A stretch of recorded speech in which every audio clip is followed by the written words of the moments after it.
Trestles IPA, which is brewed by Left Coast Brewing, and that is located on the west coast of the United States, over in California. This beer comes in at 6.8% ABV, 355ml brown bottle. Okay, what else can I tell you about this beer? I purchased this at Dan Murphy's when I bought the Founders All Day Session IPA. It's been in the fridge for over a month or more, and it's time to review it. Let's crack it open. Okay. Good thing about these bottles, they will make a nice homebrew bottle once it's finished getting the liquids out of it. Okay, just using this typical pub glass here. Oh, sad news too, nothing too major, but my pint glass, I broke it.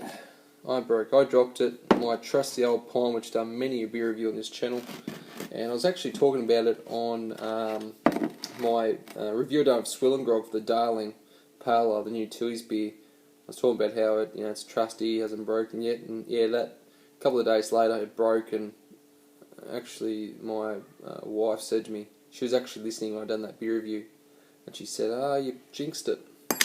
So yeah, I did jinx it, poor old girl. But anyway, this is a glass I received for Christmas back in 2013, I'm pretty sure. Yeah, 2013, in a pack. Now, you got one thing of off-white head. The colour is very hazy. I cannot see through it, but what I can see is a lot of carbonation streaming up. But it's a hazy orange colour for sure. So yeah, that's what it looks like. Actually, looks a little better in the light than it does to me from this angle. You can actually see through a little bit better. Okay, let's just sit him there. Right, the aroma. Yeah, hop, nice. Yeah, like typical the citrus, but like a grapefruit maybe. Bit of tropical fruit, tropical juice concentrate. But that head is looking nice and real fluffy actually. So it looks pretty tasty. 6.8. Yeah, we'll see how it goes. Big cheers.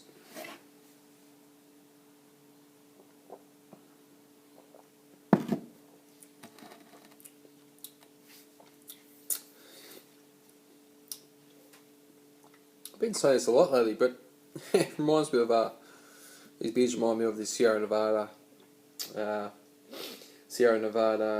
IPA for sure. It's definitely got that bitterness.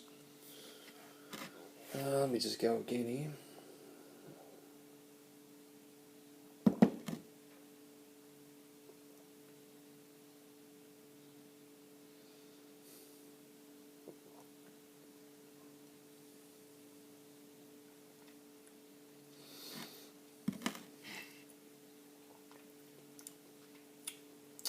Okay, it's got a real nice amount of bitterness. It's definitely that kind of the malt is there. They do use crystal malt, pretty sure on this. I said so. You're going to get those, a little bit a bit caramel, bit of breadiness to it as well. I'll go as far as saying the hop's got citrus. The body is they do say light body in the bottle, I see, but I'd say it's a nice medium to me, and that bitterness is lingering on the tongue.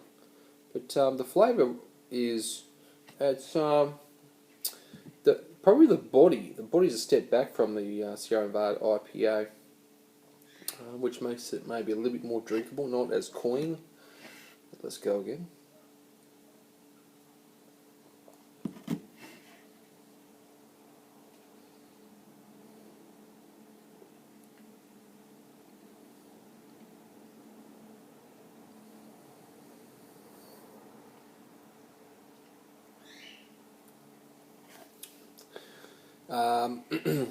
What I'm doing there is taking a little bit longer.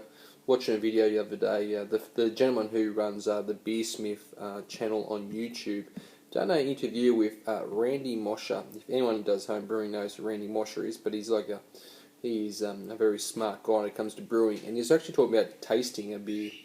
And it's a very interesting video. I will link it down there if anyone's interested. I'll put the link down below and watch it. And a couple of things I've been trying when he was talking about, the human body is pretty fascinating. Here I am trying a beer, trying to describe it to people all over the world. And the thing is, we all have tastes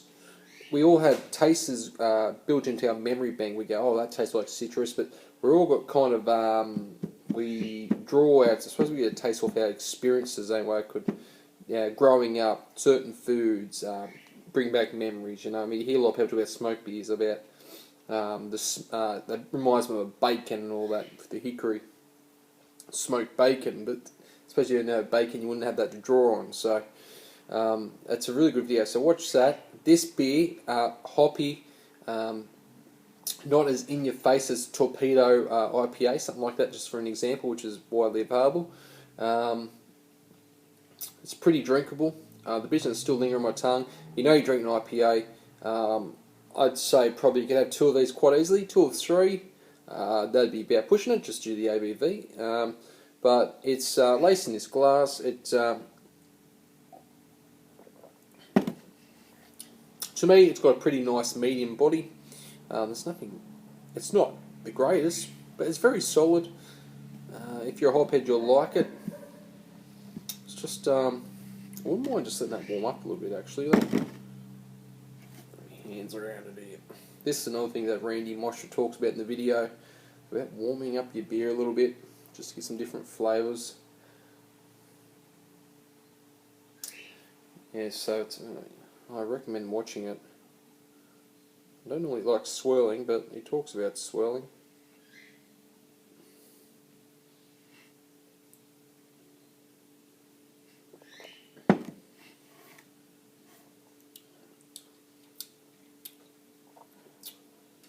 I don't know what the IBUs are. You'd think they'd be at least 40 to 50 mark, around that. Yeah, so it's a pretty solid little beer. It's no world beater, but it's definitely, if you're a hophead, it's enjoyable. And it finishes pretty dry in the backhand, really puckers up, dries your mouth up there. So, Trestles India Pale Ale, very hard category, but I'd happy to go a B+ for it. It's enjoyable. It's nothing I can't. People probably want more hop out of it. To me, it does the job, personally. It's a solid interpretation of the style. So, but there is better. But yeah, it does the job.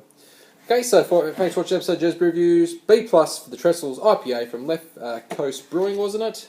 Yes. And San Clemente, California. Yeah. It seems like everything going in California is San something. What's that got to do with the Spanish? Mexicans? I don't know, probably. I know San Diego's named after a whale's vagina, but that could be wrong. That's taken off a movie. So anyway, till next time, you all take care. See you later.